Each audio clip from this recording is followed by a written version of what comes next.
Hey there, fans of the strange, dark, and mysterious. If you're into stories that make your skin crawl and keep you up at night, then buckle up because this one's a doozy.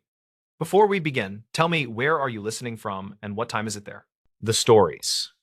Motel room key log raised a warning at noon. The motel stood behind a tired strip mall where the highway bent east, and the room key log flagged a warning at noon.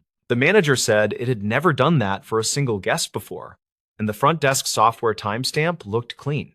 Tamsin Rourke was 38, and she worked as a freelance transcriptionist who liked quiet rooms near highways. She checked in after a morning dental appointment, and she asked for a corner room away from the ice machine. Her plan was simple and forgettable, and she would upload 2 interviews before dinner without distractions. She had a cheap grocery salad chilling in the mini fridge, and she set her laptop near the lamp. The incident started when she left for a quick walk along the frontage road, and she returned before lunch.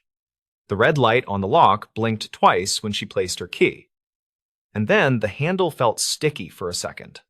She slid the key again, and the green light appeared, and the door opened without resistance.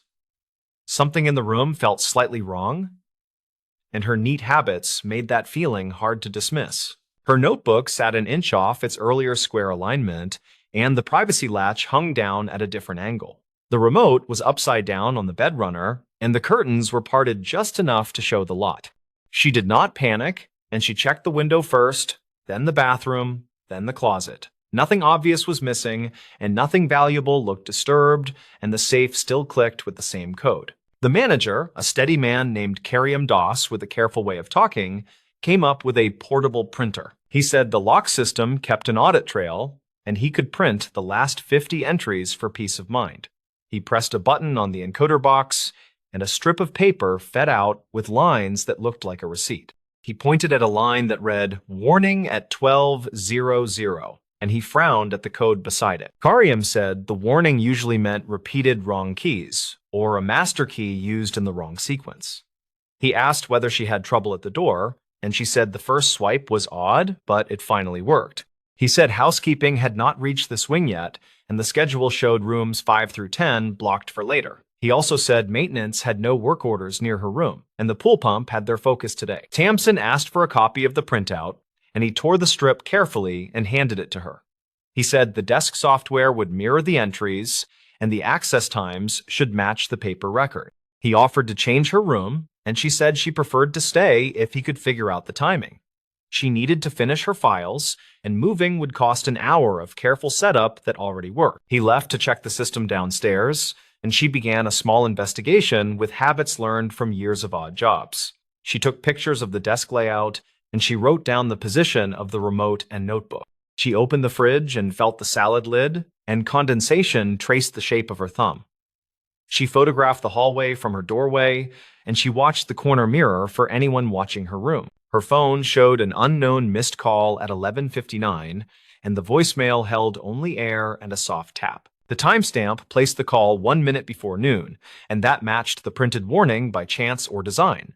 She saved the file and wrote voicemail at 11:59 on a sticky note, then kept going. She recorded a short clip of the lock blinking pattern, and she took a still of the latch angle. Karim returned with a more complex explanation, and he looked both apologetic and curious. He said the central software showed 4 events around noon, and 2 were standard heartbeat checks. He said the 3rd line was the warning, and the 4th line was her successful entry. He said the heartbeat checks were normal, and his vendor insisted those never touched the door memory. She asked who else had access to the master keys, and he listed his assistant and the head housekeeper. He said the shift had started late because of a staffing issue, and nobody had departed the laundry room until after the storm warning cleared. He looked out the window for a second, and the clouds were breaking over the lot. He said he could pull camera footage of the hall, and he offered to show her right away. They stood in a back office that smelled like detergent, and a small monitor rendered yesterday like a shaky stage. The hallway camera faced the vending alcove, and her door showed only as a sliver to the right. She could see the housekeeping cart parked across from a stairwell, and the garbage bag over its handle moved like a slow flag. She could also see the timestamp in the corner, and it froze now and then. Karim scrubbed to 11:58, and the hallway stayed empty except for a flicker near her door. He paused and rewound, and the ghost of a reflection crossed the chrome of the vending machine. The time stamped 12:00 when a shadow fell across the carpet, and then the monitor hiccuped through 4 frames. When it recovered, the cart stood an inch closer to the stairwell, and a candy bar wrapper twitched near the baseboard. He said the recorder sometimes skipped frames when the network hiccuped, and the storm probably did that earlier too. He said he would export the clip for backup, and he pressed a key that made the machine work. He printed another lock log at the front desk, and he noticed the codes looked different than the hallway printer. He muttered that the right column no longer showed the same vendor identifiers. Then he shrugged. Tamsin stayed gentle but persistent, and she asked for the front desk call records for the last 2 hours. He logged into the phone system and printed a list, and the sheet showed her incoming call at 11:59. He said the number looked like a regional call center trunk, and he did not recognize the exchange. He also pointed to a call from housekeeping to the desk at 11:47, and the note field read linens. She walked back to the room and pushed the privacy latch up, and she placed a glass against the door to hold it steady. She laid the 2 printouts side by side and traced the times with a pen, and she felt the rhythm of a pattern. The warning line sat like a pivot between routine checks, and the voicemail landed like a pebble against glass. She put her ear to the door and listened for wheels, then returned to the desk. Her own notes from the morning had a small clue that now felt louder, and she leaned into it. The motel website had listed check-in at 3, and the desk allowed 11 that day after a phone request. She remembered the clerk saying the system was fussy about early openings, and he had to enable the room manually. She asked whether that action wrote to the door, and he had said it usually did not write outside the server. She decided to create a timeline using what she had, and she kept her sentences short inside her head. She wrote walk begins at 11:25, and she wrote return at 11:58 by phone clock. She marked unknown call at 11:59, and she marked warning at noon per log. She marked successful entry after noon, and she left a space under the hallway camera skip. She started checking external sources that could anchor the minute hand, and she searched for weather alerts. The city office had posted a gust advisory that morning, and the timestamp read 11:49 on the archive page. The motel shared the notice on a social feed, and that repost time read 11:52. She noted those times and circled the hallway camera skip, then took another breath. 2 doors down, a long-term guest named Felton Jarvie stepped out with a laundry bag, and he watched her writing with polite curiosity. He wore a maintenance polo from a utility company, and his hands were clean in a careful way. He asked if everything was all right, and she said the door log showed a warning while she was gone. He said he heard a tap near noon from her door, and he thought it was someone knocking softly. Felton told her he had walked past the vending alcove at 11:55, and the housekeeping cart was not there then. He said the head housekeeper usually parked by the elevator, and moving the cart to the stairwell meant a quick run. He said the stairwell door sometimes stuck in humid weather, and people jiggled it with hip or shoulder. He offered that detail without drama, and he returned to his laundry with a nod. She wrote, witness heard soft tap near noon, and she wrote cart location changed between 11:55 and noon. She returned to the office and asked Karyam whether any staff used the stairwell before lunch. He said the head housekeeper clocked a call to the desk for linens at 11:47, and she likely went down the stairs to the supply room. He said he could ask her directly, and he picked up the radio. The head housekeeper, a brisk woman named Vina Ortega, arrived with a ring of keys and an honest face. She said she did not touch room 9 that morning, and she stayed focused on laundry because 2 new hires were out. She said she parked the cart by the stairwell at around 11:56, and she ran down for pillowcases. She said she saw a man on the landing who said he was looking for the ice machine. Vina described the man in a way that felt practical, and Tamsin wrote each point without rushing. He wore a light jacket with a stitched logo that looked like a mountain, and he carried a slim plastic folder. He kept his head down when he passed her, and he said something like, "Sorry, wrong turn," in a low voice. Vina said she did not see him after that moment, and she returned with pillowcases within 2 minutes. Karyam asked whether the man entered any rooms, and Vina said no with a clear shake of her head. She added that the folder looked like those carriers used by sales reps who drop off rate sheets, and she shrugged. Tamsin asked if any vendors had appointments scheduled around noon, and Karyam checked a clipboard near the computer. He said a door lock vendor had promised a firmware push window this week, and the note read, "Watch for noon checks." He called the vendor number from the contract, and a recorded line explained a service window had occurred overnight earlier that week. The recording mentioned that local controllers might resynchronize during the next heartbeat, and some systems would show noon test entries. It said the entries should not appear as warnings, and any warning codes indicated a local misconfiguration with time settings. Karim put the phone down slowly and exhaled. This turned the printed warning into something less mysterious and more technical, and yet the soft tap and shifted items remained. Tamsin asked whether the motel had shifted clocks recently, and he said they had updated everything after a power blink in late spring. He said the head housekeeper never touched the controller closet, and only he and the assistant manager had the key. He said the assistant was off-site today, and the key hung in his pocket. Tamsin asked for the stairwell camera if available, and he said that stairwell lacked coverage by an inch of budget. She asked whether a rear door camera covered the bottom of those stairs, and he nodded with measured relief. They pulled up the rear camera, and a narrow view showed the delivery alley and a sliver of the stairwell door. The timestamp now froze less often, and the light shifted across an oil stain like a lazy sundial. At 11:58 by the camera clock, the stairwell door opened just enough to spill a thin triangle of light. A figure in a light jacket stepped into the frame, and the stitched logo matched Vina's description by shape. He held a slim plastic folder against his side, and the posture looked like someone carrying documents that should not bend. He walked toward the alley exit, and he kept his head angled away from the lens. Karim printed the clip details and wrote down the frame references, and he looked grateful for the anchor. He called the city non-emergency line and reported a suspicious trespass with time and description, and he received a reference number. Tamsin stayed in the office while he spoke, and she scanned the clip again for details that might connect.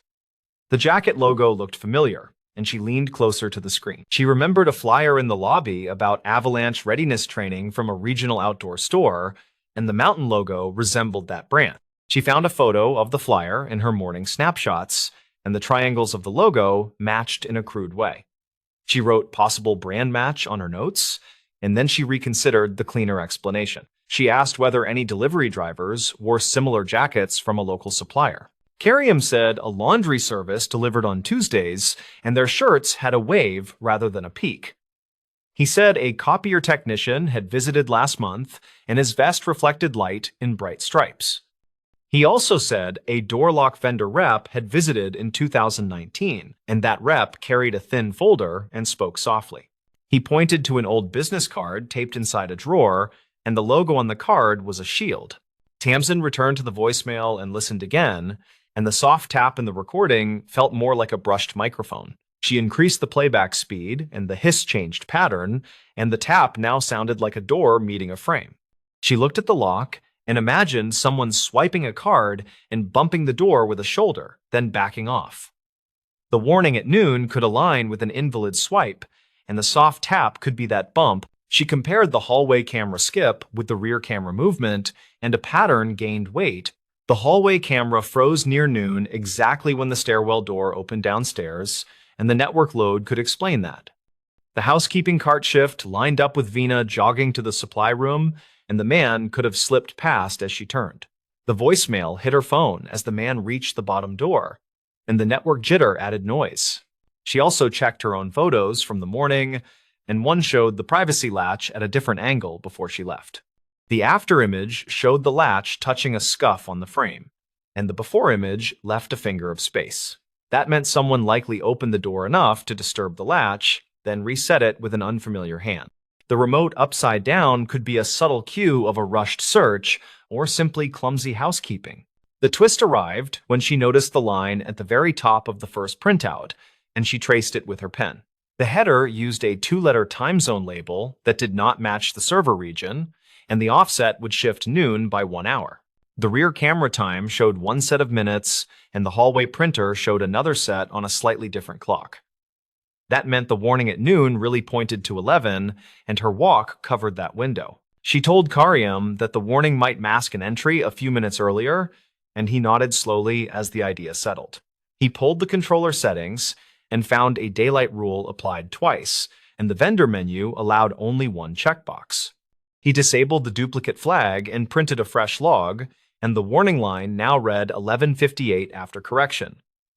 That timestamp matched the voicemail and the rear camera movement on the dot. With the corrected time, the man in the jacket appeared at the stairs exactly when her door reacted, and the picture sharpened. Vina confirmed her quick run for pillowcases at 11:56 by wristwatch memory, and Felton's soft knock memory seemed solid enough.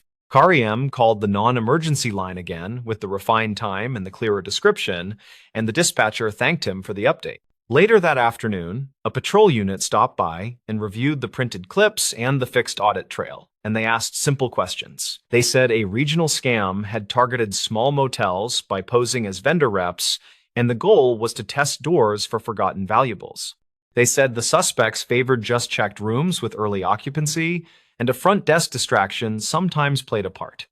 They took the folder details and the logo sketch and said they would file a report. Tamsin finished her interviews with the door double-latched, and she kept one eye on the hallway mirror when grabbing ice. She moved her wallet to the safe and spread her notes across the desk, and the scene felt accountable now. She typed a short summary with exact times and saved every photo twice, and she kept the lock printouts flat under the clip. She handed copies to Karim before dinner, and he thanked her in a tired voice. Before she slept, she replayed the day with a practical mind, and she measured her fears against the evidence. The door lock warning at noon had sounded alarming and mysterious, and the correction removed some dramatic weight. The network's skips created suspicion, yet they explained themselves when matched with weather alerts and stairwell footage. The man in the jacket had moved like a test rather than a charge, and his exit suggested caution over violence. The next morning, a call from the dispatcher confirmed a minor break at another motel, and the description matched the jacket and folder. They said nobody was hurt, and they had recovered a similar audit trail with the same duplicate daylight setting. They asked for permission to retain Karim's clips for training, and he agreed after printing a release form. The report would remain bland and useful, and that felt right for everyone involved. Tamsin returned the key at the desk and asked for a printed receipt with checkout time, and she tucked it carefully away. Karim had fixed the controller settings and ordered a second camera for the stairwell, and he looked relieved. He said he would schedule a vendor review of the master key sequence, and he promised to retrain the desk on early room openings. He thanked her again for being patient and methodical, and his posture finally eased. She drove away with the highway steady and uncomplicated, and the motel shrank in the rear view until it was another box. She told herself that most mysteries feel bigger when unnamed, and this one had a tidy frame now. The log had raised a warning at noon, yet the truth landed minutes earlier, and the whole story hung by a misaligned clock. She kept the copies in a folder labeled Motel Room Audit, and she let the day be ordinary again. The stories. Why locals avoided that highway turnout after archived tapes? For years, people driving the old state highway between two small towns avoided a certain turnout near mile marker 91. The place looked harmless enough, a cracked patch of asphalt with a slanted guardrail, some weeds, and a broken streetlight. But those who grew up nearby said that if you stopped there at night, strange things happened. Back in 1996, a highway maintenance worker named Travis Keene was assigned to inspect storm drains along that stretch. He was 38, lived alone, and usually did his rounds before sunrise to avoid heavy traffic. That February morning, he radioed his supervisor around 4:20 a.m., saying he had stopped at the turnout near the ridge because a culvert there was flooded. It was the last transmission anyone heard from him. When the crew came later that day, they found his truck idling, driver's door open, and his flashlight lying in the ditch. His radio was still on the seat, buzzing with static. At first, they thought maybe he slipped and fell into the drainage pit, but search teams combed the area for 3 days with dogs and found nothing. The official report listed him as missing. In early spring that year, a state trooper found a small cassette recorder wedged under the passenger seat of Keene's truck. The tape was partially damaged by moisture, but audio engineers later salvaged parts of it. What they heard caused the highway department to quietly close that turnout for several months. Only fragments of the tape were ever released, though copies circulated among troopers and local reporters. On the tape, Keene's voice could be heard describing the flooded culvert and making notes for his report. He mentioned hearing a sound like running water even though the drainage was still. Then there was a pause, followed by the crunch of gravel and a faint metallic knocking. as if something were striking the guardrail. He muttered that someone must be out there. Moments later, his tone changed. He whispered that a figure was standing at the end of the turnout, near his truck lights, motionless. The rest of the tape dissolved into static, then a few seconds of muffled breathing, then silence. Investigators checked the surrounding land for any sign of trespassers. The nearest houses were half a mile away, and nobody reported hearing or seeing anything unusual that night. Still, the Highway Patrol logged several late-night calls over the next month from drivers who said they saw flashing lights or a person standing in the road waving them down near that same marker. When officers arrived, nothing was ever there. In 2002, a retired dispatcher named Loretta Vance told a local paper she had archived several of the old emergency tapes from that period. She said she remembered one specific call that never made it into the public file. According to her, a truck driver had radioed in saying there was a man in a reflective vest near the turnout signaling for help. By the time a patrol unit arrived 8 minutes later, the truck driver was gone. His rig was found 3 miles down the road, engine off, lights on, and the door locked from the inside. He was later located at a diner 20 miles away, confused and unable to recall leaving the cab. Reporters tried to verify her memory through the department's records office, but several of the call logs from 1996 through 1998 were missing, apparently lost during a server migration. Still, copies of the Keene tape surfaced online around 2011 after someone uploaded a restored version from an old police archive. Audio specialists claimed the frequency hiss on the track shifted in a way that suggested outdoor interference, like shortwave bleed or power line distortion, though no transmission lines ran near that turnout. A freelance investigator named Aaron Byers, who once worked for the State Transport Division, conducted his own study of the site in 2017. He took soil and water samples and found nothing unusual except traces of magnetized iron particles near the guardrail. He speculated that the metallic knocking Keene mentioned could have been the sound of loose signage vibrating from wind gusts. However, his field recorder picked up a faint, rhythmic pulse whenever his car engine was idling near the slope, a pattern that matched the timing of the static bursts on Keene's tape. Locals told Byers that animals often avoided that patch of asphalt. Drivers noticed deer crossing farther down the road and stray dogs turning away before the curve. One witness, a postal carrier named Darlene Ruiz, said she once stopped there to fix a loose mirror and saw what looked like a headlight beam flicker across the inside of her car, even though no vehicle was approaching. She left immediately and later noticed her clock had jumped ahead 12 minutes. Her phone's timestamp showed the same gap. The county eventually restructured the route in 2020, adding new lanes that bypassed the turnout completely. The old guardrail was removed, though pieces of it remained piled in a maintenance yard behind the highway office. Some claim that late at night, if you drive along the parallel service road, you can still see faint taillights hovering where the old pavement used to curve.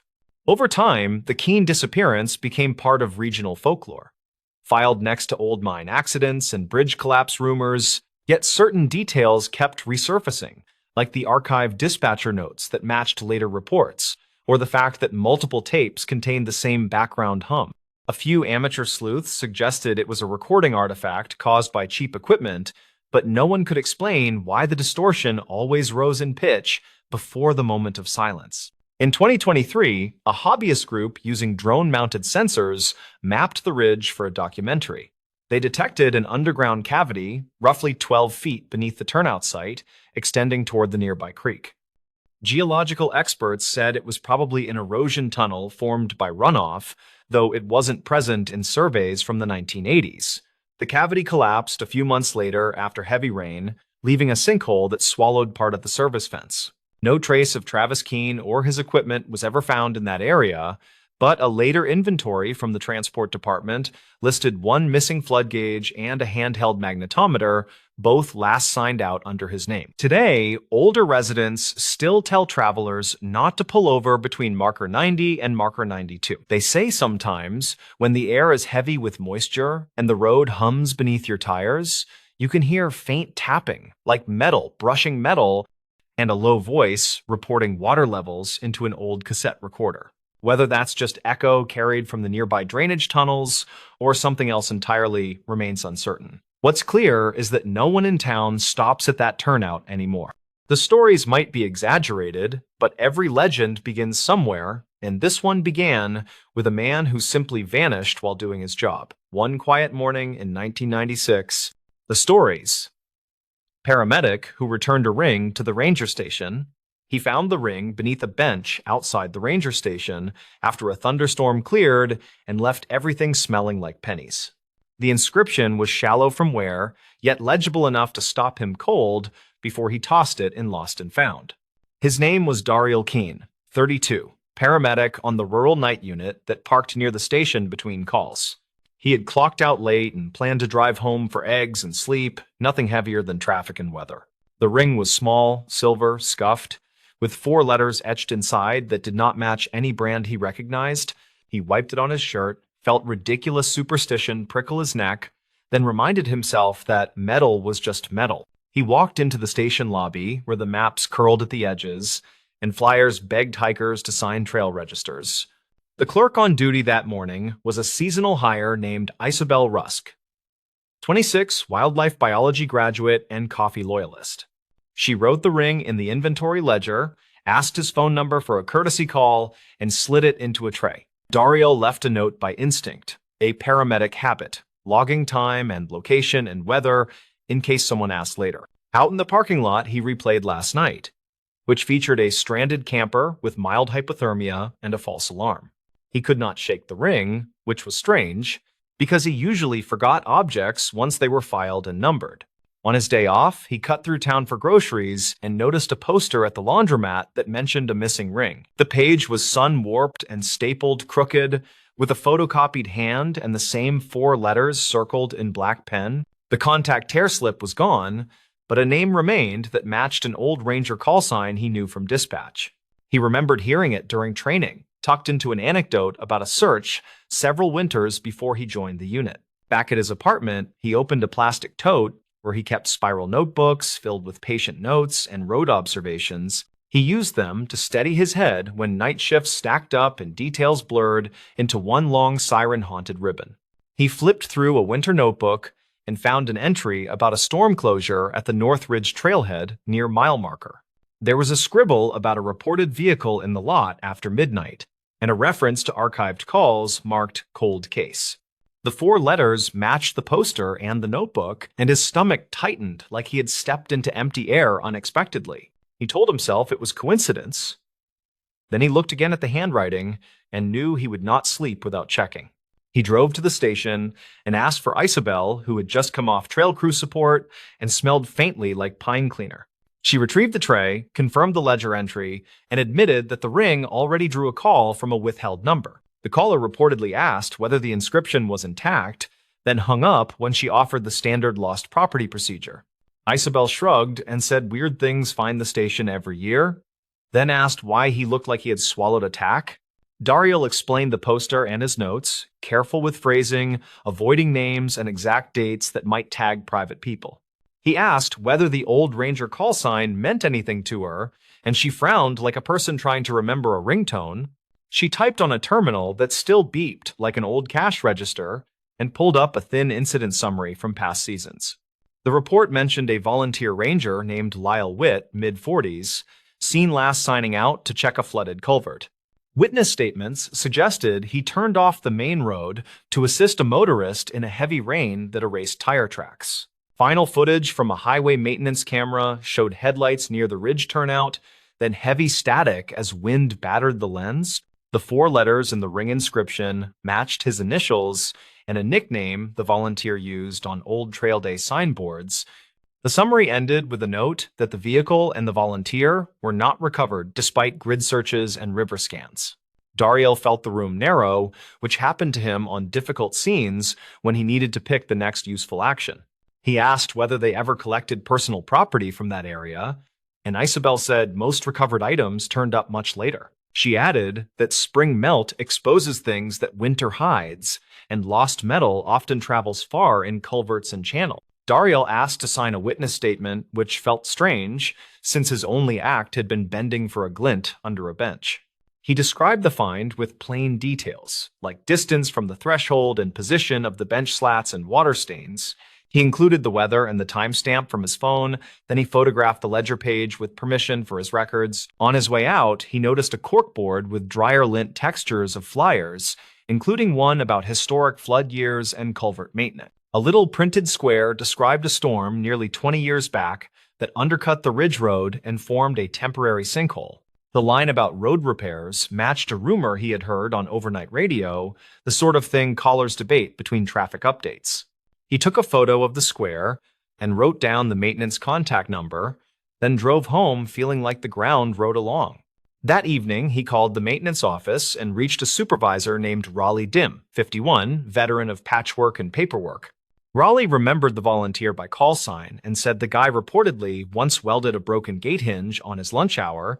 He explained that the ridge turnout drained into a service culvert that emptied into an old arroyo behind a shuttered campground. He added that a private tow company once pulled an abandoned sedan from a side basin during late summer, then misplaced the paperwork.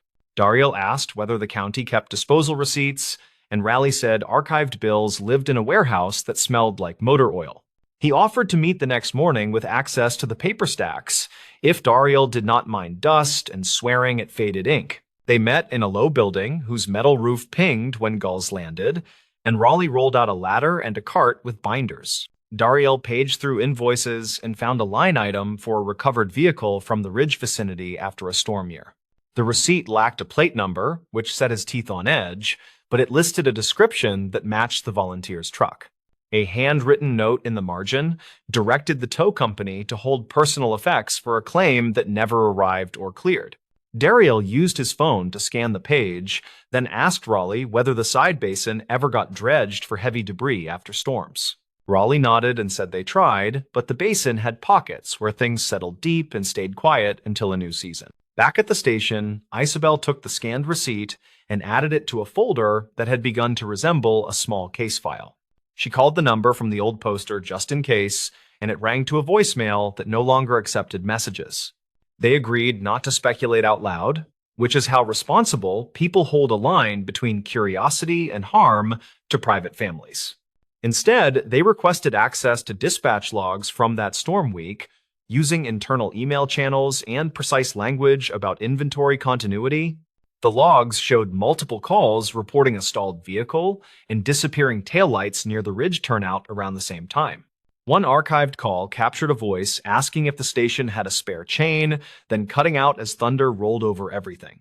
Dariel listened and felt a human scale of time, the way a minute expands when weather takes over and simple plans collapse. He thought about why the ring would end up under the bench unless someone placed it, then pictured stormwater spreading like a net. Isabel checked the station exterior and found a grill over a drain that emptied near the bench after long downhill runs. She traced the channel on the maintenance map and saw a path from the arroyo through a culvert that cut beneath the parking lot. It sounded improbable at first, then they considered how small objects ride water differently than larger debris during heavy flow. A ring could slip past grates like a coin tossed to luck, then settle where turbulence died and janitors swept after hours. They walked the route during daylight and marked scuff lines from past flows, following pebbles like breadcrumbs to the station edge. At a low grate, they found a snag of twigs and a strip of cloth that might be from a work shirt pocket.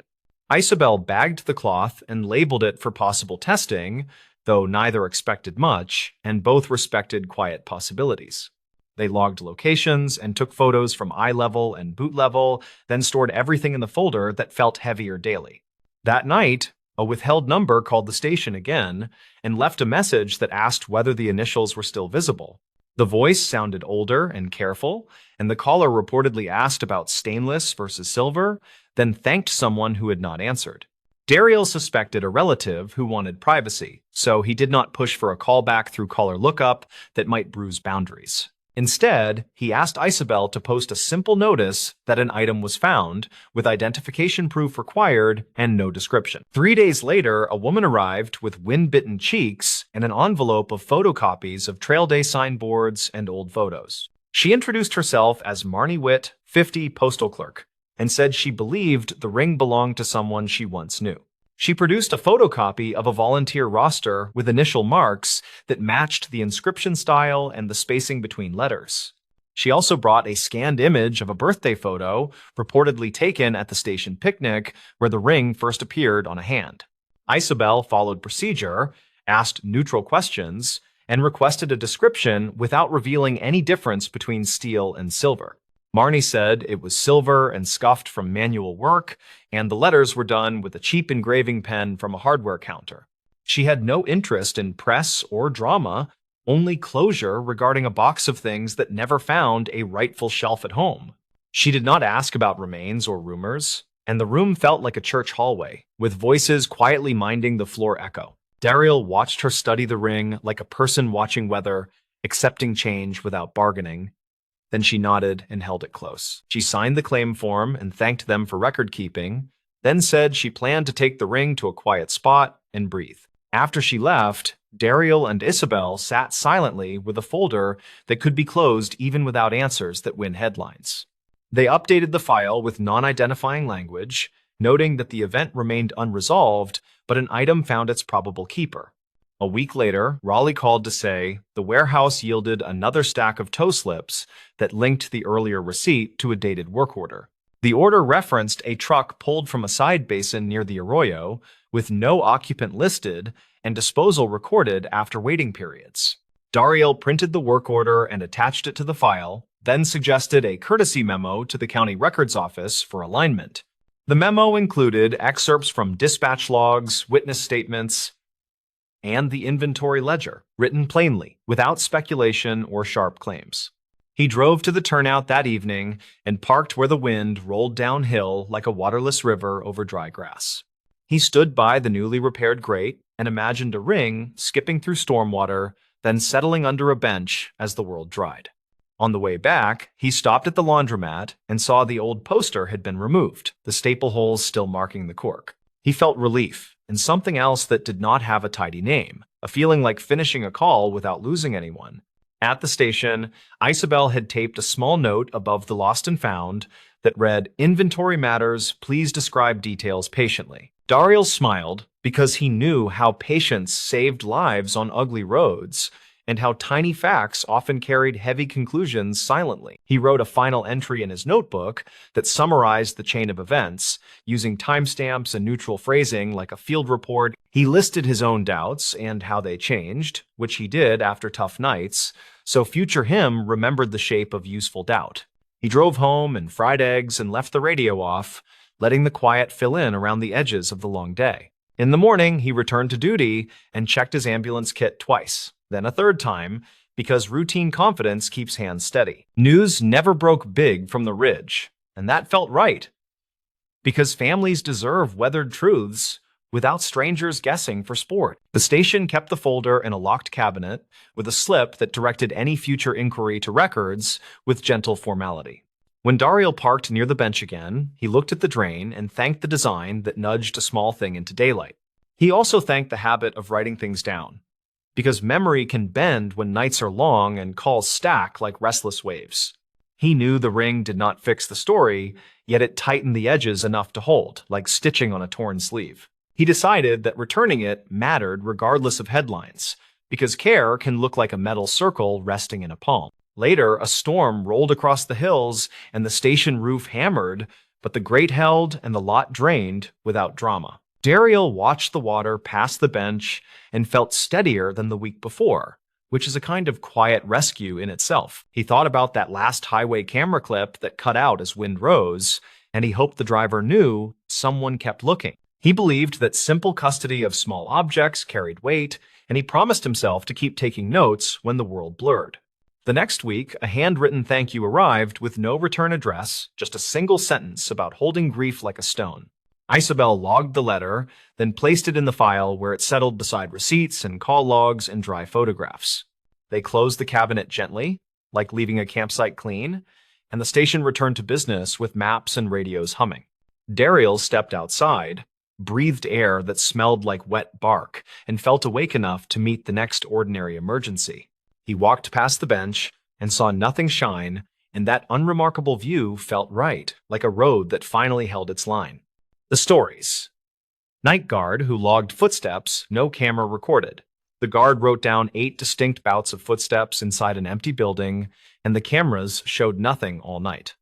2 separate motion sensors tripped near the same hallway, yet playback displayed a silent corridor with only the exit sign glow. His name was Barrett Lorme, 42, a night security officer at a regional logistics hub off a county road. The building sat between a rail spur and a belt of trees, and the company shipped auto parts and appliances. Barrett worked the 10 to 6 shift in a brown uniform that always smelled faintly of dust and coffee. He carried a flashlight, a radio, and a phone that hooked into a dispatch line, and he liked the quiet. He had a simple goal that Tuesday night in early spring, finish his rounds and sign off incident-free by dawn. He had brought a thermos of soup and a paperback, planning to spend the downtime in the small control room.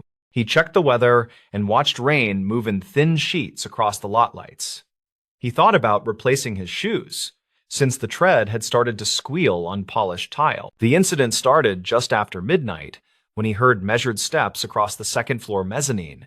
He was finishing a log entry about a storm alert, and the sound came clean and steady through the ceiling. He checked camera feeds for the mezzanine, but the screens showed still aisles and palleted boxes.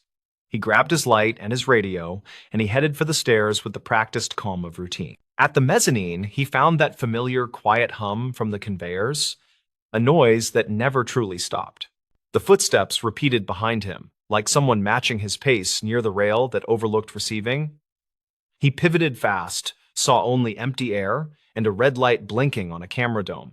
He walked the length of the aisle while noting the time, and every time he paused, the steps seemed to pause. He logged the first occurrence at 12:15, wrote down the location, and continued his route.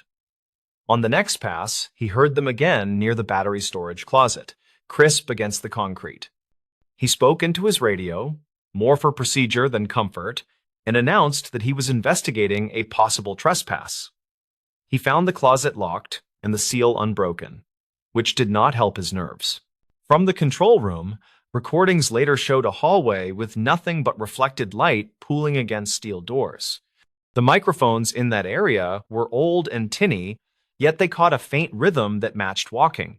The time code on the feed read 12:18, which matched his scribbled note from the clipboard. He wrote a second entry because repeated anomalies meant paperwork, and paperwork meant patience. By 1:20, the steps had moved to the long corridor past the break room, and Barrett felt the hairs rise on his arms. He had switched to his backup flashlight after the primary started to flicker, which made the hallway feel longer. He called dispatch on the archived line and requested a patrol swing through the outer lot, which sounded more confident than he felt. The dispatcher logged it and told him to stay on channel, which he did while walking slow. Around 2, the rain intensified, and the roof drums sent soft rolls through the rafters that sounded like distant carts. Barrett tried to isolate the sound by standing still, counting under his breath, then moving again. The footsteps returned with the same cadence each time, never rushing, never trailing off, like a metronome following his heel. He marked the third and fourth occurrences, and the sheet started to look like a pattern. He started to reconstruct the history of the building in his head in that practical way that guards do when bored. The hub had been expanded twice, and the mezzanine had been added after the original slab settled. A retired manager once said the second floor carried sound, strangely because the joists had been spliced during a shutdown. That small detail stuck now because odd structure often equals odd sound, and odd sound confuses cameras. He decided on an internal check of maintenance records, so he dug into a filing cabinet near the back wall. He found a binder labeled Floor Vibration Studies, stamped with a date from 2009 and signed by an engineer. He skimmed line items and saw mention of a resonance under certain loads and a recommended brace that was never installed. He took a photo on his phone, more habit than plan, then heard the steps again behind the door. He opened the door fast and swung the light through dust and metal shelves, and nothing moved. He stepped inside, closed the door, and waited until the air felt heavier, then walked, which pulled the sound along like a shadow. He spoke low into his radio and said, "Test." And he heard a soft reply through the ceiling that sounded like his own voice. He marked the fifth occurrence, then circled the time twice because the echo trick felt wrong. Barrett called the shift supervisor at home, a man named Gilles, and left a calm message. He explained that sensors popped twice, cameras showed clear, but audio suggested movement that matched his pace. He asked permission to halt one conveyor and test the mezzanine with the motor silent, since noise masking can complicate readings. He set the phone down and sipped soup while rain hit the window like static. The lot patrol rolled in at 2:30, and a deputy named Ames checked doors with a bright light and gentle humor. Ames wore a jacket that looked older than the car, and he liked to tease Barrett about hobby detective work. He came inside, listened near the break room, and heard the steps when Barrett moved, then nodded like a man hearing an old song. He wrote a short note on a card and suggested they check the time sync on the cameras. Barrett pulled up the system configuration, and a small detail finally jumped out where he had not looked. The network video recorder had synced to a time source that shifted during a recent firmware update.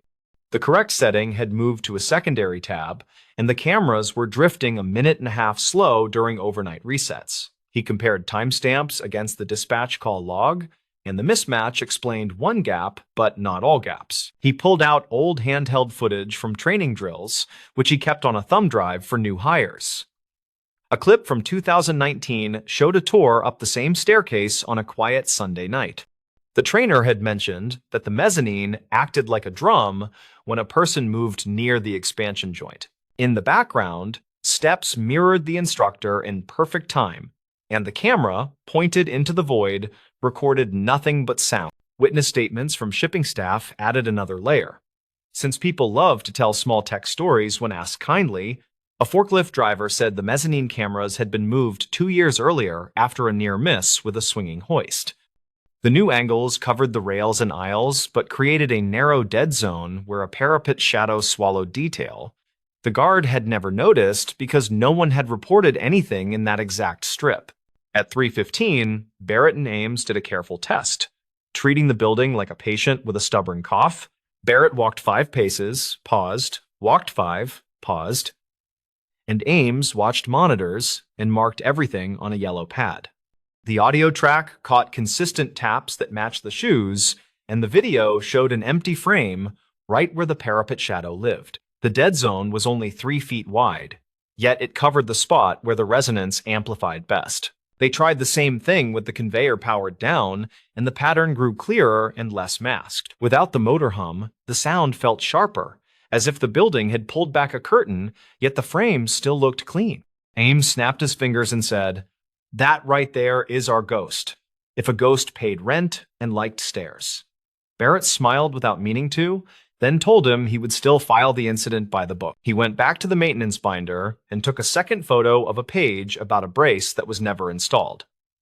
The engineer had recommended a crossmember at the joint to dampen a known frequency that matched walking strides. In one margin, someone had written a note about budget carryover that probably killed the fix with a shrug. He put that in his notes with a plain line that said, "Brace never added, resonance persists during light traffic." The sixth occurrence came while he wrote that sentence, like the building wanted to underline the point. He recorded the time, then cross-checked it against the corrected system time on the recorder, and they finally aligned. He realized the worst part was not the sound, but the way uncertainty stretched time during long nights. He spoke aloud to the empty hallway and said, "That is enough now," which felt silly but oddly steadying. He kept investigating because good habits make future nights easier, which matters more than a single scare. He printed the camera layout and traced the dead zone with a highlighter, then labeled each motion sensor with its field of view. He checked battery dates because a dying sensor can behave like a jumpy cat, and both batteries were fresh from last month. He called the day supervisor and left a second message with a tighter summary. The seventh and eighth occurrences happened as a pair near 4, right when shift change trucks started rumbling past the fence line. The steps matched his route exactly. Yet the sound slid forward and backward based on where he stood near the rail. He pictured the mezzanine as a guitar body that needed a finger pressed lightly on a string to quiet a note. He thought about the brace again, and he made a final note that felt like an instruction. When Gilles called back just before 5, Barrett kept his tone normal and direct. Gilles asked if he needed an officer to sit inside until the sun came up, and Barrett said they were fine now. He explained the misaligned timestamps and the dead zone shadow and the resonance sheet that read like a forgotten to-do. Gilles sighed, then said to write it clean and attach the photos to the morning inbox. Barrett did that line by line, treating the log as a small map for the next person. He wrote that witnesses heard the sound during training in 2019 and that maintenance had never added the brace. He wrote that the camera angles needed a minor shift to close the dead zone near the parapet. He added that the network recorder needed a corrected time source to prevent drift during overnight resets. He included a note about the patrol deputy who observed the sound and saw clean frames. Because outside eyes help, he kept the language careful and dry, avoiding drama, sticking to facts he could show later without wobble. He attached phone photos of the binder pages, the highlighted camera layout, and his clipboard entries that matched the sensor alerts. He finished by recommending a temporary closure of the area until the brace could be installed. Sunrise cleaned the edges of everything, and the building felt ordinary again, which was a relief he did not say. The rain slowed, and a gull rode the wind over the rail spur, which made him laugh at himself for being jumpy. He locked the mezzanine door and placed a bright cone at the landing, because simple signals beat superstition every time. He poured the last of his soup into a paper cup and let the steam warm his nose. When the day shift filed in, Barrett handed the report to the receptionist and nodded to the warehouse lead. He told the lead to keep people off the mezzanine except for essential work, and the lead agreed with a tired salute. Ames waved from his car and drove off with the easy confidence of a man satisfied by a solvable problem. The place returned to its ordinary clatter, which was the best sound in the world that morning. In the weeks that followed, the company installed the missing brace and retuned the camera angles by a small degree. A contractor ran a new line to the time source, then logged the change and initialed the tab with a neat signature. The steps never reappeared in the same way, according to follow-up notes and archived calls from later shifts. Barrett replaced his shoes and kept working nights, because quiet had always been the goal.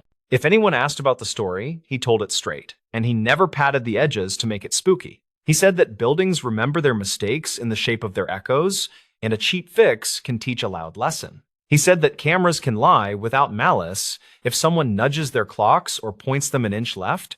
He said that good logs can save an hour of fear, which felt true every time he wrote a line. By summer, the mezzanine felt like any other walkway. Not a drum, not a stage, not a mirror for footsteps.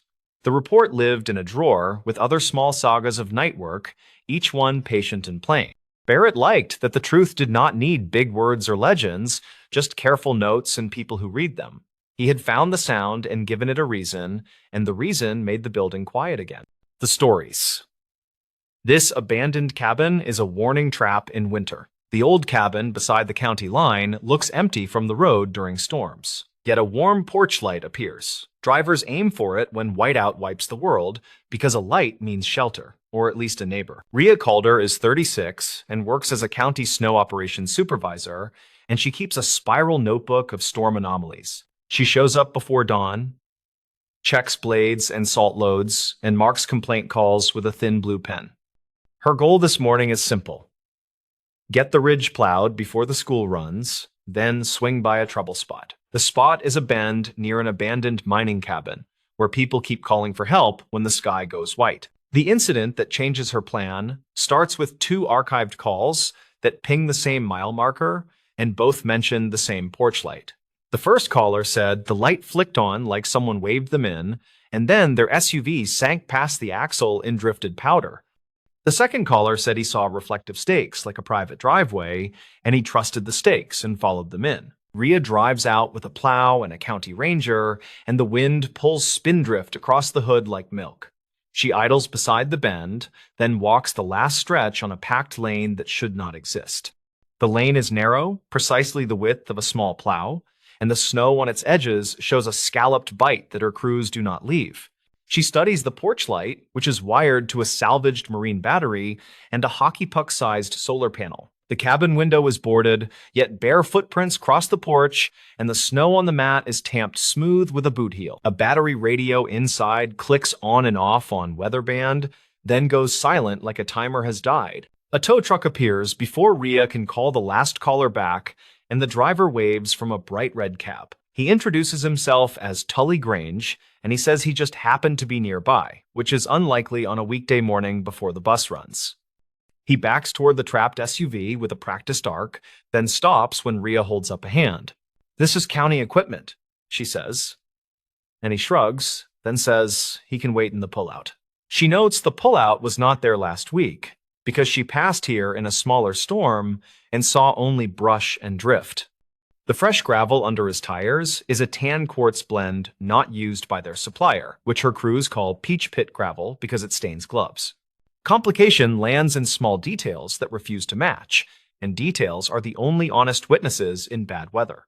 The reflective stakes near the porch are county colors, yet the plastic sleeves are slightly glossy, which means hardware store knockoffs.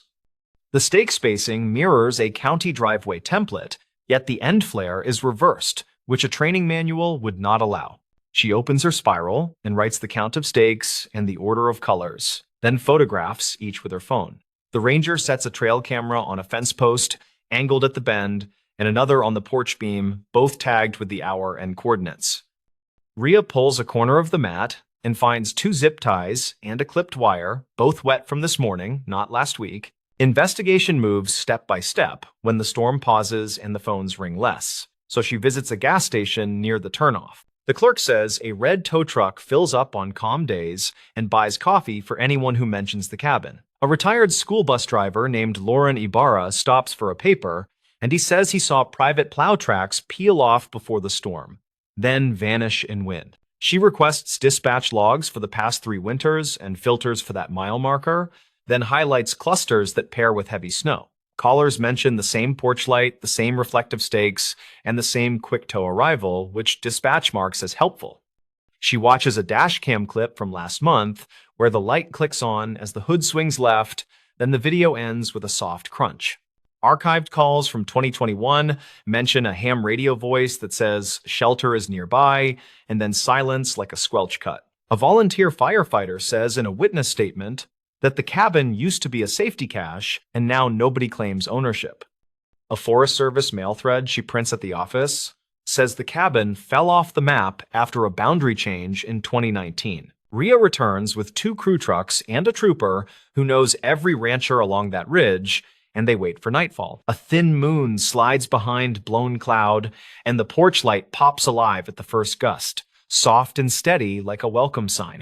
A compact pickup rolls up from the far side with its lights off, then a figure hops out and crouches at the porch corner. The ranger whispers that the figure holds a small remote, and the light changes from dim to bright after a thumb tap. Rhea steps forward and says, "Good evening," and the figure bolts toward the pickup, then slips where the packed lane meets churned gravel. The trooper covers the exit with his lights, and the pickup idles in a pool of steam, and the figure surrenders with hands up. They identify him as a subcontractor to Grange Recovery, and his jacket pockets hold a keychain remote and 2 spare batteries.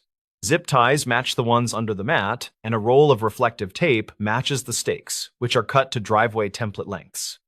He says he was only maintaining a safety light and keeping the lane open, which is not a service the county requested. Rhea stays methodical, because motive hides under habit, not speeches that arrive too fast. She asks where the gravel came from, and he says a supplier in the valley, yet the receipts in his glove box show a hardware warehouse 2 counties south. She asks why the radio trips a loop on weatherband after the door opens, and he says it helps people feel calm. She compiles a timeline that starts with a bridge closure 3 winters ago, which pushed navigation apps toward this county road. Drivers used the cabin light as a wayfinder during whiteouts, while their maps insisted the bend belonged to a safe connector. The subcontractor and a partner groomed a false lane with a small plow, then dragged a lure line past the porch to a drift. Vehicles followed the stakes and the shine, then sank where the wind always filled the cut, and then a tow contract appeared fast. The subcontractor had a scanner tuned for dispatch, and he shadowed snow squalls, then nudged the light when a hood turned.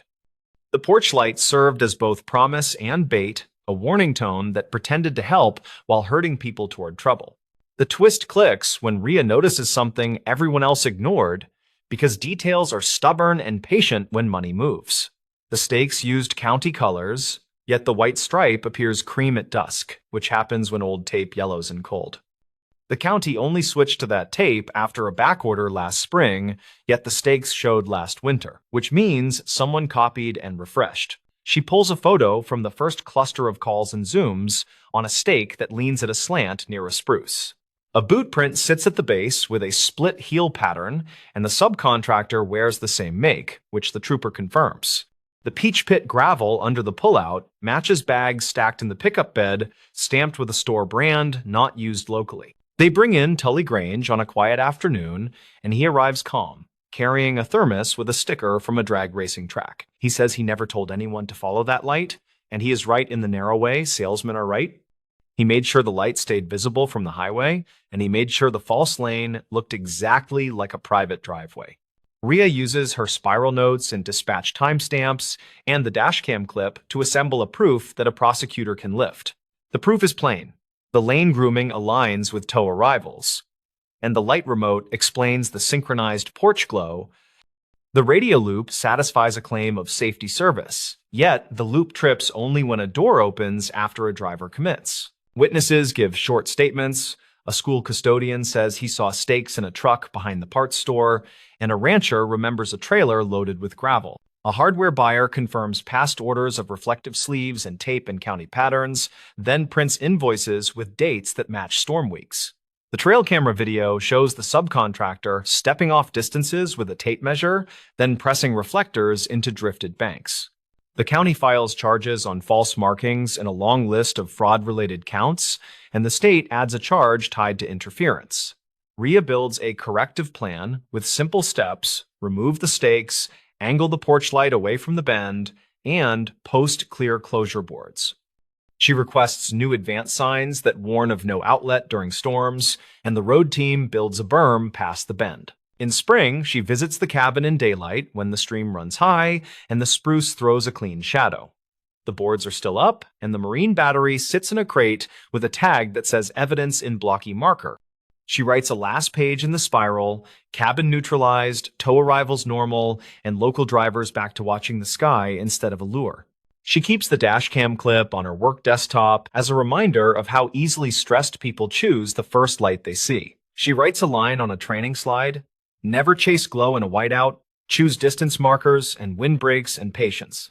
She speaks at a town meeting using plain words, then thanks the bus drivers and the ranch hands who notice small things that save bigger things. According to a statement filed later, the subcontractor said he borrowed the idea from a forum where recovery outfits shared winter tips.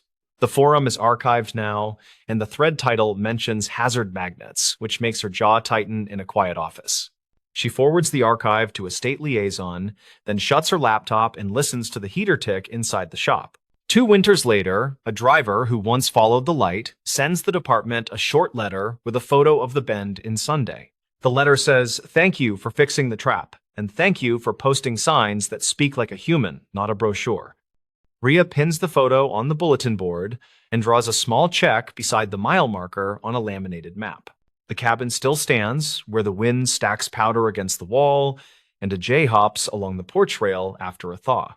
People talk about that porch like a lucky star in a bad stretch. Yet the real luck was a person with a notebook. A false beacon is a cruel thing in winter, and the fix was not a heroic beatdown, only careful eyes and a stop. She drives past when each first snow begins, then checks the berm and the markers and the culvert past the spruce. The road hums under studded tires, and the bend looks like any other bend in a county full of the same bends.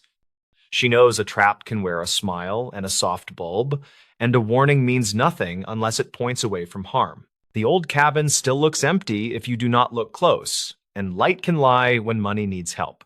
Rhea prefers the dull honesty of a reflector that never blinks, and a berm that refuses to pretend it is a road. She closes her spiral at the end of each shift and treats winter like a puzzle that pays back the patient mind.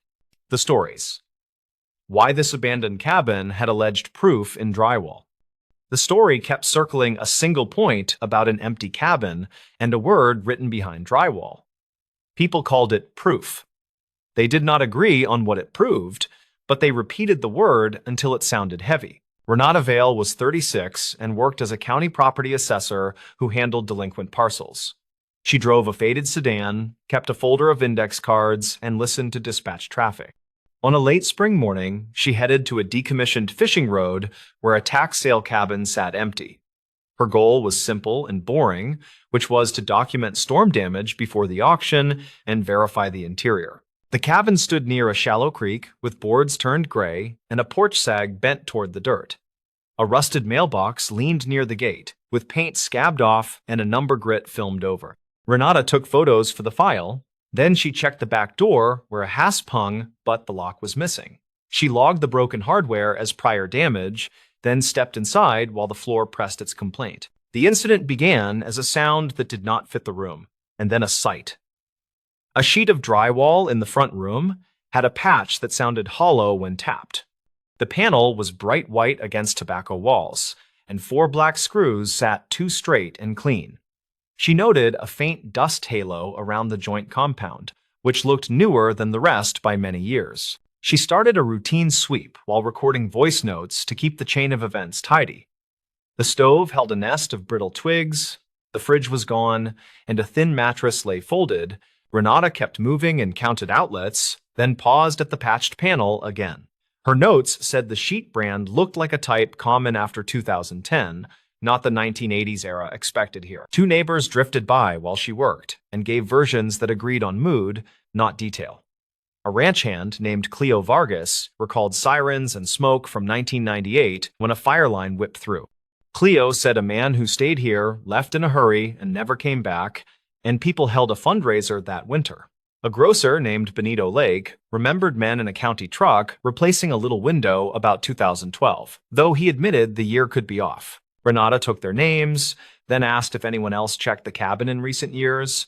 Cleo said an insurance adjuster came by after a windstorm, and Cleo believed the woman filed a report and sealed the door. Benito said a teenager broke in 2 summers later, then a deputy taped a notice and told kids to stay away. Renata wrote both recollections as witness statements with the usual caveats about memory. She returned to the panel and looked for a reason a patch would be that clean inside this neglected shell. The screws were square drive, which was common for newer fasteners, and the spacing suggested a single small repair.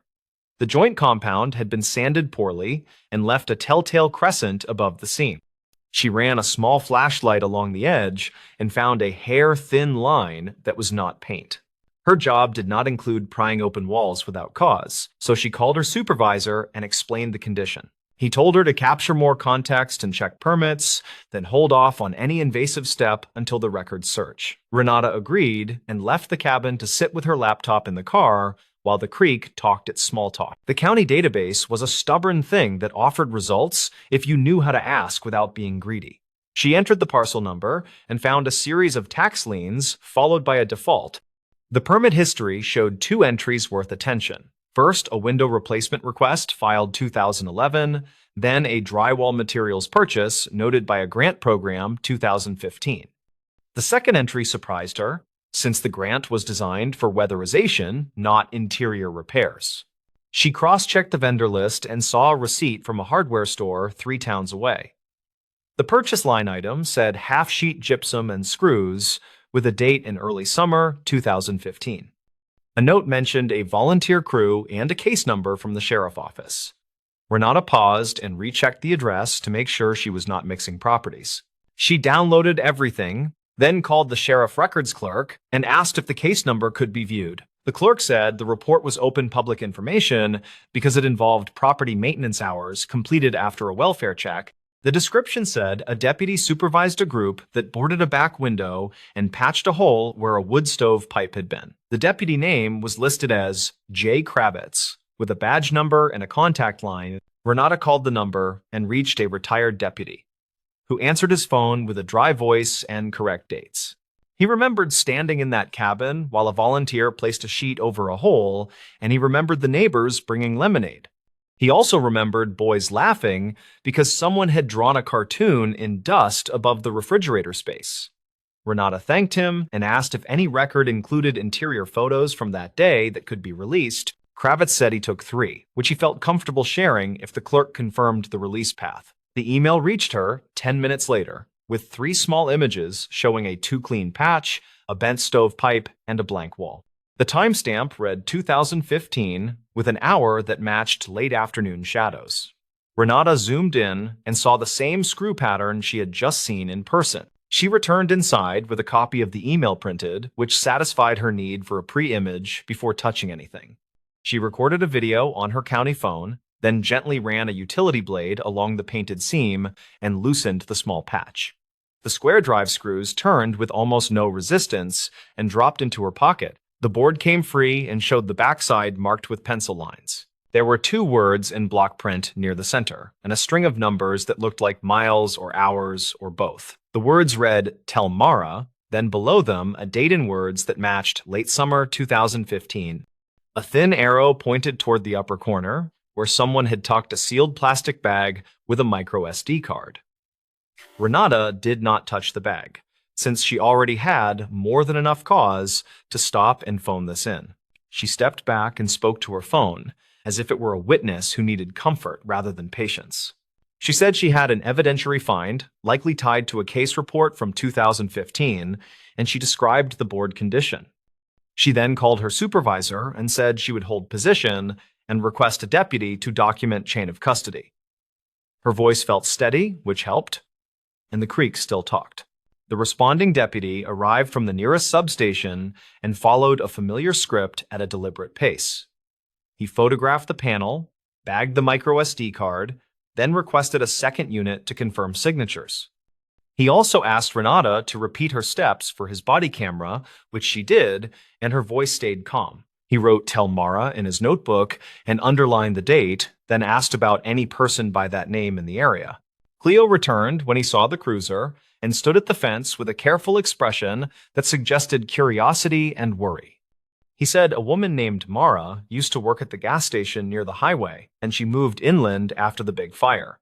He believed she dated the man who once stayed at this cabin, whose name people rarely said anymore. Cleo said the man had a brother who fought with him over debt, which was rumor, and old rumor at that. Renata kept the witness statement straight and did not chase speculation, because theory makes friendly noise but muddies facts. The deputy asked dispatch to check archived calls around late summer 2015 for any mention of the station or the creek. Dispatch later replied that an incomplete emergency call pinged a tower near the old highway with a man's voice saying "wrong truck" before the line died. The call was never connected again, and the dispatch note listed a response that found nothing conclusive on the road. The investigators gathered all of this and began to lay a clean map of what the drywall might mean. The board was patched during a small volunteer day led by Deputy Kravitz, who remembered no note then because the drywall face was clean. The writing was on the backside, so whoever wrote "Tell Mara" likely wrote before installation or wrote during installation and then faced the board inward. The micro SD card fit the same logic, since it had to be tucked away before final screws. The sheriff tech opened the bag carefully and previewed the card on a laptop while Renata stood near the doorway. The card held a few small files and one audio clip that was less than a minute long, with a man breathing hard. A voice said "Mara." Then there was a scrape sound. Then the voice said, "Wrong truck? Check mile marker 12.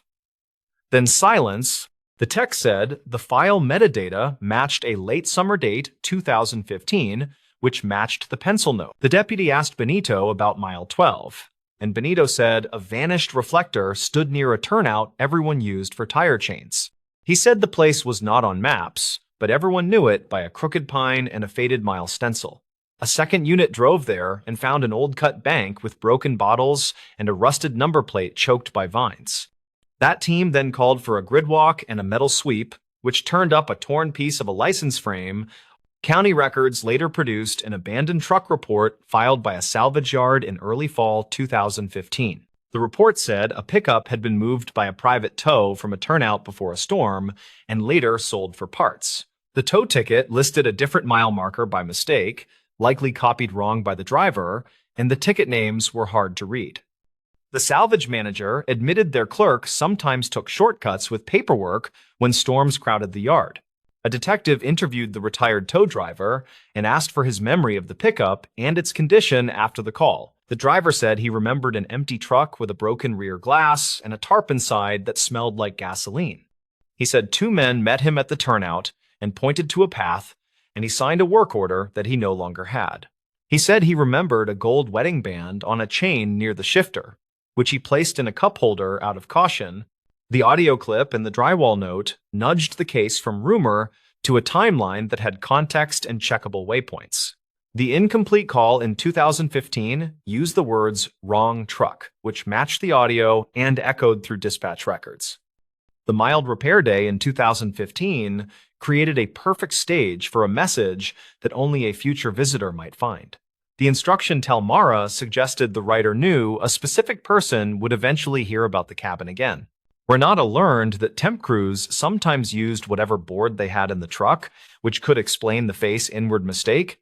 A volunteer might have grabbed a sheet with a pencil note from the stack without thinking, then installed it with the note hidden. Another possibility was that the writer meant to hide the message, assuming a person who cared would eventually come prying. Both options fit the facts, and neither required creative leaps that could not be defended in a report. A second pass through the micro SD card revealed a photo of a dashboard with a gas station logo seen through the windshield. The date stamp matched the summer of 2015, and the triangle logo was the old brand used before a sale. Benito confirmed that the station repainted their canopy that autumn, which inadvertently confirmed the window of time. The detail felt small and almost petty, yet it anchored the sequence to a real week. The detective contacted the station owner, who produced archived night logs showing a purchase by a prepaid card at 11:42. A print from the receipt showed a pack of ice and a cheap burner phone that matched the model seen in the photo. The clerk on duty had long since moved, though a manager remembered a man who returned twice that night to borrow tape. He said he thought the man looked scraped up, and he remembered a truck with a blue fender and a white tailgate. A family member of the man who stayed at the cabin identified the voice on the audio as a high likelihood match. They provided an older voicemail that had similar breathing patterns when the man climbed hills for fun on weekends. The sheriff office sent both clips to a regional lab, which returned a cautious report that said the two voices were likely related. The lab kept the language safe, which made sense, because certainty in audio work is often impossible. The drywall word itself caused arguments in corners where the story traveled faster than any memo could hope to move. People liked the part where the house was silent for years while a small message waited for a careful hand. Some said the word proof made sense because the voice was clearly him, and because the date matched the summer when he vanished. Others said proof is for courtrooms and journals, and this was only a lead until tested. Renata held her own view, which was that houses keep small time capsules without meaning to, and sometimes that matters. She had seen children's names carved into baseboards under carpet and grocery lists folded under a sink. She had also seen unsafe wiring stuffed into a cereal box and tucked inside a wall, and the box told its own story. People leave messages wherever they can, hoping someone decent will listen someday when it counts. The case shifted again when a trail crew found a piece of a phone shell near mile marker 11 during a separate survey. The shell matched the burner model bought that night, and nearby crews found a patch of old stain on the soil. A lab swab reported that the residue was fuel, which was consistent with the tow driver memory of gasoline smell in the truck. A chain of steps formed that linked the turnout, the audio clip, and the tow yard path. Mara was located by a social worker who knew 3 different last names for her from utility records. She met with investigators in a room that smelled like coffee, that had been reheated many times and left to think. She said she had not heard from him since that summer, and she cried in a way that was lightless but dry. When told about the drywall note, she put her head down and whispered that he tried to fix things and always left notes. She agreed to listen to the clip, then nodded and said the words were his when he felt cornered by debt and fear. She said wrong truck made sense because his brother drove a similar model and people mixed them up when angry. She said mile 12 meant the turnout where they used to watch road crews because he loved slow machines more than sleep. She asked if the word proof meant she could stop imagining him as a ghost in every passing pickup. The detective did not promise anything, which was the right call, and said the message mattered more than rumor. Mara said that was good enough for now and asked if she could visit the cabin to see the panel with her own eyes. Renata met her there with Cleo and Benito nearby, and they all stood quiet while the Creek kept talking. Mara touched the pencil words like a fingertip prayer, then laughed once, small and sudden, because the handwriting was his. The county eventually sold the parcel to a quiet bidder who planned to reclaim lumber and leave the footprint for a garden. Before the sale, the sheriff office returned the panel to the property with a sealed sleeve that covered the message. A small plaque nailed to a beam recorded the date in words and the name of the deputy who first supervised repairs. It did not use the word proof, which felt right, because the wall was more than a verdict. Reporters asked Renata if she believed the drywall solved anything that mattered, and she answered with careful honesty and patience. She said it solved whether the cabin hid a message, and it offered a direction for facts to continue breathing. She said the board changed a rumor cloud into a line of checkable points that connected people who had waited years. She also said that what you call proof depends on the room you are standing in and the weight on your heart. The story kept circulating, and people kept walking that turnout and counting the faded stencils with respect and quiet. They looked for signs that someone had tried to speak in a tight corner and had chosen an odd messenger. They bent close to drywall, then stepped back and saw a small room that finally felt less like a tomb. They understood that time can hide a message, and sometimes the wall just needs a steady hand and a simple blade. When Renata thinks about the cabin now, she remembers the hush when the board came free and the pencil marks appeared. She remembers Cleo and Benito telling careful pieces and retired Deputy Kravitz recalling lemonade in a little paper cup. She remembers that proof is a rough word for a gentle thing, which is a voice asking someone to tell a person named Mara. She believes the house did what houses sometimes do, which is hold a note until the right listener finally arrives. The stories. Never follow hazard markers from that highway turnout. The warning was simple and unglamorous, according to incident notes kept by the county office. The markers near the turnout reportedly changed positions overnight. Calder Ruiz was 42, and he worked as a traffic sign technician who logged odd reports. He drove a white service pickup, carried a clipboard, and kept a cheap digital recorder for quick notes. He had a plain goal that morning, which was to verify a complaint about missing reflectors. He planned to check mile marker signs, take a few photos, and head back before lunch to file a routine update. The highway ran through scrub hills and freight yards, with a turnout used by truckers and roadside vendors. The spot felt unremarkable, except for a slanted ditch and a concrete culvert with a narrow access grate. A vendor named Orla Finn had filed the first report 2 weeks prior, according to archived calls. She sold tamales from a van, and she told the dispatcher that reflective markers appeared one morning where none had been. She said the markers led not along the shoulder, but down toward the culvert. She also added that her friend nearly drove into the ditch after following the line at dawn. Calder treated such claims with patience, and he had learned that small rumors often hid simple maintenance errors. He expected some prank with stolen cones or a set of survey flags placed by a contractor in a hurry. The turnout was quiet when he parked, and the wind pushed grit against his boots in little waves. He saw the usual chevron sign, the battered guardrail, and 2 cracked plastic markers leaning near a pothole. He walked the shoulder and took photos, counting faded hash marks and a torn strip of reflective tape. He spoke 3 short notes into his recorder. Then he crouched to examine a set of fresh adhesive pads near the grate. He found a footprint pressed into the powdery dirt between the road and the ditch. The heel had a square pattern, and the toe area looked scuffed sideways as if someone shifted quickly while lifting weight. He looked back toward the vendor spot and saw Orla's van roll in behind him with a sputter. She waved from the window, and he waved back. Then she parked and stepped out with a thermos and a paper cup. "You picked a windy day?" she said with a quick smile. "Something new happened last night. It moved again." Calder kept his tone casual, because people shared more when no one made a big show of expertise. He asked what she meant, and she pointed to a row of small reflective buttons arranged along the gravel like breadcrumbs. He followed the dot pattern with his eyes and saw how it led down the gentle slope. The dots curved right, skirted the drain opening, and ended near the culvert mouth where the grate sat partly ajar. He took more photos and a measurement.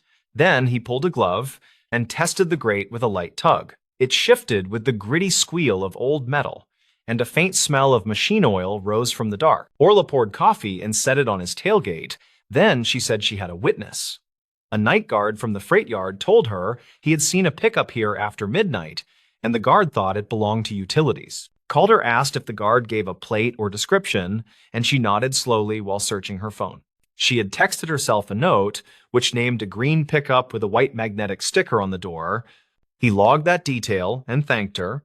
Then he walked the turnout again to find any scrap of packaging. Behind a clump of saltbush, he found a cardboard sleeve from reflective pavement dots with a partial supplier address. He called the number listed on the sleeve, and a receptionist confirmed the dots shipped last month to a paving subcontractor. The name matched a company that often handled minor patching, which made the dots less mysterious. He left a message for the subcontractor, then he returned to the grate and peered into the culvert. Air moved with a faint metallic whine, not from wind alone, and he heard a rhythmic clack like a tired fan. Near the grate hinge, he spotted a new bolt that did not match the others. It had a bright finish, and it sat barely finger-tight, which suggested someone opened the grate often since the last inspection. He checked his records on the tablet and found the culvert marked clean in early summer. He had signed that report himself, and there had been no mention of special hardware, which sharpened his attention now. A highway trooper pulled in as the wind picked up, and the patrol unit idled beside the vendor van. The trooper introduced himself as Officer Laird, and he said dispatch had pinged him after Orla's call. Calder appreciated troopers at scenes like this because traffic safety turned on small collaborations. He walked the trooper through the dots, the loose bolt, and the unknown pickup. Then he asked for a quick shoulder closure. With the shoulder blocked by the cruiser, he lifted the grate with a strap and set it aside slowly. The culvert was a rectangular tunnel of poured concrete, and the floor held shallow water moving with a steady push. The fan noise grew louder, and he traced it to a box set against the interior wall beyond the opening. It looked like a toolbox at first glance, but a closer look showed a compact pump with a battery and a timer. He crouched and read the timer label. Then he photographed the device and the wiring with the flash. The timer was set to activate before dawn, synchronized with the hour when visibility was worst for sleepy drivers. He followed the hose from the pump and found it terminated at a spray nozzle near the road edge. The nozzle aimed up toward the gravel where the dots were placed, and the residue felt slick on his fingertip. He checked the jug attached to the pump and read a chemical name he recognized from training. The substance was a water repellent that reduced surface friction, used properly on tools but dangerous on pavement. He took a steady breath and reviewed the scene in his head. Then he explained his working theory to the trooper. The device primed the slope, the dots guided a vehicle, and the grate could be forced to swallow a wheel. They followed the nozzle line up to a small clamp on the guardrail where a cable tie held it steady. The tie was new and left trimmed too cleanly, which suggested a practiced hand rather than a careless prankster. Officer Laird called the county investigator, and the call log later showed the time in clean figures. While they waited, a long-haul driver pulled over and asked if the turnout was open, then decided to keep moving. Calder returned to the footprint and photographed a few more impressions, each with the same square heel. He then found something half buried near the chevron post, which turned out to be a white magnetic door sign. The sign had faded letters that once spelled a bland utility name, but the adhesive edge smelled fresh. He wrapped it in a trash bag and placed it gently in a plastic bin from his truck. The county investigator arrived with a camera and a calm voice, and she listened without interrupting as Calder summarized. She then asked Orla about the near crash, and Orla mentioned a delivery van that swerved at dawn. Orla said the driver never reported officially, but he left a voicemail on her phone with a quick apology. He had followed the reflectors into the slope, then jerked the wheel when the front tire slipped on the wet gravel. The investigator asked to hear the message, and she recorded the playback with her own device. She then called the freight yard and reached the night guard, who confirmed a green pickup arriving late and leaving quickly. Calder's message to the subcontractor finally got a return call, and the project manager sounded confused but cooperative. He said no crew had worked near the turnout that month, and he warned that their old magnetic signs were missing. The manager emailed a list of inventory that included reflective dots and a compact pump stolen from their yard. He also mentioned a former employee who had left angry messages after being let go for safety violations. The investigator requested the former employee's name for her notes, and the manager provided it along with a last known number. He then forwarded a statement from a foreman who claimed the ex-worker knew that turnout well. Calder reviewed his photos and realized the dot's position near the culvert matched a layout used in temporary lane closures. The spacing looked intentional, and the curve guided a driver toward the grate with deceptive precision. The investigator noticed another detail while kneeling near the new bolt that Calder had flagged earlier. She pointed out metallic dust on the ground and a tiny notch on the bolt head, which suggested frequent wrenching. They widened the search radius and found a stash buried under a stack of broken asphalt chunks. The stash included more reflectors, a small roll of white tape, and a bag of hose fittings in a sealed pouch. Officer Laird radioed for a property tech, and the investigator began a chain of custody log with brisk handwriting. She photographed each item where it lay, then bagged them and labeled the bags with location notes. Calder stepped back and considered the pump timer again, and he did a quick test under the investigator's supervision. He set the timer to 1 minute, and they watched a fine spray coat the gravel near the culvert mouth. The evidence lined up into an unlovely picture, which pointed toward deliberate confusion rather than roadside mischief. The dots provided a path, the spray reduced friction, and the grate hinge allowed a channel to swallow a tire. The investigator checked records for recent calls in the area, and she found 3 reported near misses over 2 weeks. Each call described a vehicle that skidded near the turnout after dawn, then regained traction and drove on. A parts receipt tucked beneath the stash added another strand. When the property tech unfolded it slowly, it listed a specialty bolt from a hardware store, and the timestamp lined up with one of the near-miss mornings. They visited the small hardware store after finishing the scene, and the clerk remembered the buyer by a tattoo. The description matched the former employee, and the clerk said the man paid cash and spoke little. Back at the office, Calder compiled his notes into a clean sequence with times, names, and small physical facts. He attached his photos, transcribed his brief recordings, and wrote a neutral summary that linked each item carefully. The county forwarded the package to a regional unit that handled roadway tampering cases with quiet focus. An investigator from that unit later contacted the former employee and documented a series of shifting explanations. According to a summary circulated at the end of the month, the former employee eventually admitted visiting the turnout. He claimed he had tried to stage a demonstration after a contractor dispute and insisted no actual harm was planned. He reportedly said the pump could not spray enough to cause a skidding hazard, which the unit's test disproved. He also denied placing the dots in a guiding pattern, a claim that failed against the measured spacing in photos. The regional unit issued a safety bulletin that recommended a simple phrase for public messaging about turnouts. The phrase advised drivers not to follow hazard markers from unusual positions near unlit exits or drains. Calder returned to the site after the bulletin, and the grate had been replaced with a fixed hinge and locking bar.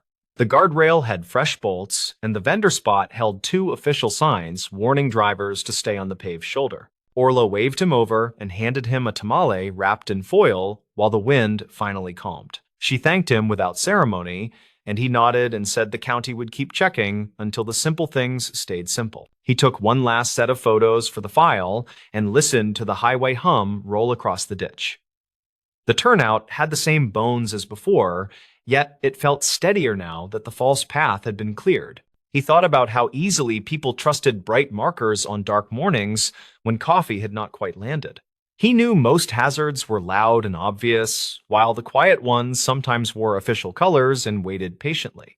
On his drive back, he passed a truck that drifted within its lane before settling, then held straight. He pictured the old dots pulling a half-awake driver toward the grate, and he felt a small knot loosen as he drove on. He filed his final report that afternoon with a measured tone that kept opinions out and observations in. He wrote that a set of reflective markers had been used in a misleading arrangement, and the arrangement was removed. He included a note that the pump residue had tested as a commercial water repellent, not a generalized automotive fluid. He added that the timer settings matched the period between first light and morning shift changes at the yard. The county closed the work order 1 week later, and the regional unit kept its file open for a while. The bulletin stayed pinned in the break room, and the phrase looked unremarkable unless you knew the ditch by that turnout. That plain warning lingered in Calder's thoughts during other jobs, and it shifted from words into a quiet habit. He looked twice whenever he saw improvised markers, and he checked drains with a hand on the grate and patient care. He sometimes drove by the vendor spot after long days, and Orla handed him coffee when he stopped. They both watched trucks push through the wind, and they listened for the honest sounds of tires on dry gravel and clean concrete. The story never made headlines because nothing sensational happened after the pump and the dots came up. The value sat in the absence of trouble, which rarely draws a crowd, but often saves one without applause. He knew the record would sit as a small case inside a larger folder, tucked behind more dramatic files. He also knew that simple markers could pull people off course when placed just slightly wrong, which was worth remembering. The highway kept moving as seasons turned, and the turnout kept its ordinary shape with stubborn consistency. The grate did its job, the guardrail held, and the only markers were the ones meant to guide travelers safely home. He set his clipboard on the passenger seat and rested his hands on the wheel before starting the engine. He preferred the humdrum truth that a fixed bolt and a clear shoulder could turn danger back into routine ground. He drove away without ceremony, and the afternoon sunlight threw short shadows across the service road. The sign on the vendor van flickered in the breeze, and the turnout stayed quiet as the wind lost interest for now. The county would return for inspections according to schedule, and a simple rule would ride with the crews. They would never follow hazard markers from that highway turnout, and they would check who had placed them and why.